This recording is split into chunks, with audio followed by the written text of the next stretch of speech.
Tahukah kamu, rongga mulut adalah pintu gerbang utama bagi jutaan mikroorganisme. Sebagian diantaranya hidup normal di sana, tapi kalau keseimbangannya terganggu, mereka bisa berubah jadi penyebab infeksi.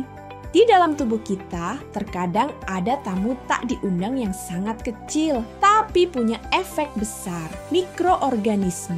Beberapa di antaranya bisa menyebabkan infeksi, yaitu saat mereka masuk, berkembang biak, dan merusak jaringan tubuh. Kita akan melihat mengapa mereka bisa menyebabkan infeksi dasar dan apa saja macam-macam bakteri, jamur, dan virus yang sering terlibat. Pertama-tama, bagaimana infeksi itu bisa terjadi? Ada beberapa tahap dasar. 1. Paparan, masuknya mikroorganisme ke tubuh melalui udara, makanan, luka, kontak langsung. 2. Kolonisasi, mikroorganisme menempel dan mulai berkembang di suatu jaringan. 3.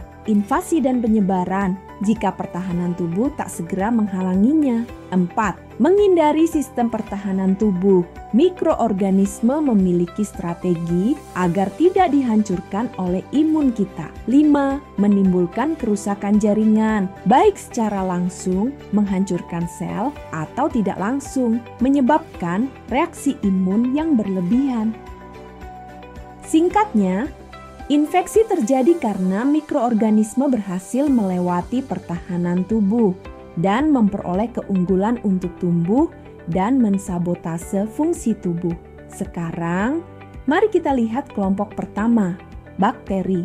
Bakteri adalah organisme sel tunggal prokariotik yang bisa hidup dan berkembang biak sendiri. Mereka bisa menyebabkan penyakit lewat berbagai mekanisme, memproduksi toksin, menyerang sel tubuh, memicu reaksi imun berat. Contoh-contoh bakteri patogen, Streptococcus pneumonia, kokus, salah satu penyebab pneumonia.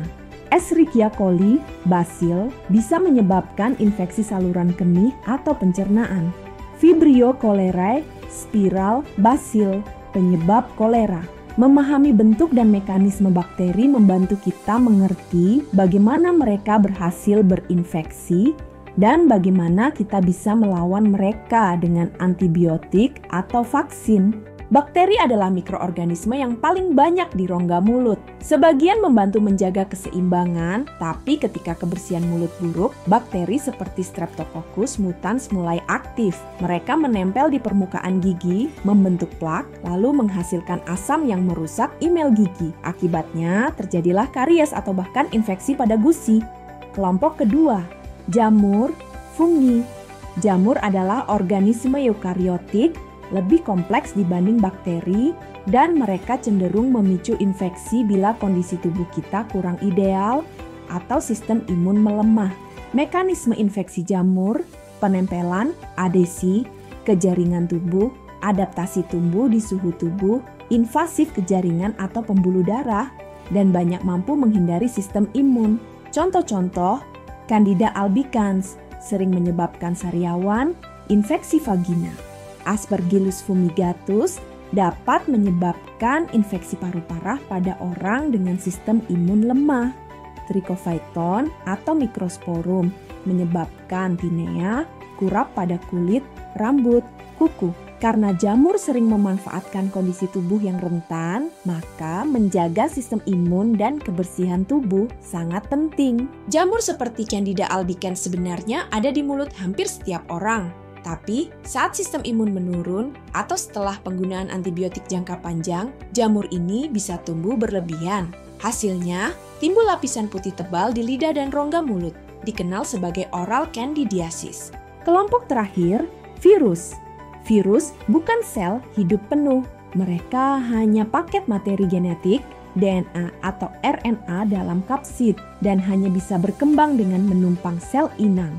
Tahapan umum infeksi virus, masuk ke tubuh melalui portal, misalnya saluran pernapasan, kontak, kemudian masuk ke sel tertentu, menggandakan diri, menyebar ke organ target, dan mengaktifkan respon imun yang sering memicu gejala penyakit. Contoh virus patogen, virus influenza, flu musiman, virus hepatitis A per B per C, infeksi hati, virus HIV, menyerang sistem imun, menyebabkan AIDS. Virus SARS-CoV-2, COVID-19 sebagai contoh terkini. Karena virus sering cepat bermutasi dan menggunakan sel tubuh, pengembangan vaksin dan menjaga kebersihan sangat penting. Berbeda dari bakteri dan jamur, virus tidak bisa hidup sendiri. Mereka butuh sel inang untuk berkembang biak. Salah satu contohnya adalah herpes simplex virus type 1 yang dapat menyebabkan luka melepuh di bibir atau mulut, terutama saat daya tahan tubuh menurun.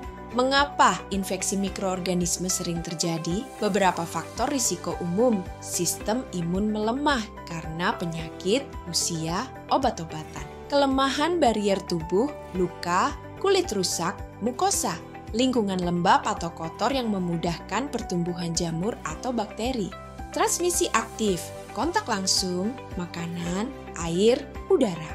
Untuk bakteri misalnya, ditularkan melalui udara, air, makanan, vektor. Dengan memahami faktor-faktor ini, kita bisa melakukan pencegahan, vaksinasi, kebersihan, menjaga sistem imun, menghindari faktor risiko. Singkatnya, mikroorganisme seperti bakteri, jamur, dan virus punya cara berbeda untuk menyerang dan menyebabkan infeksi.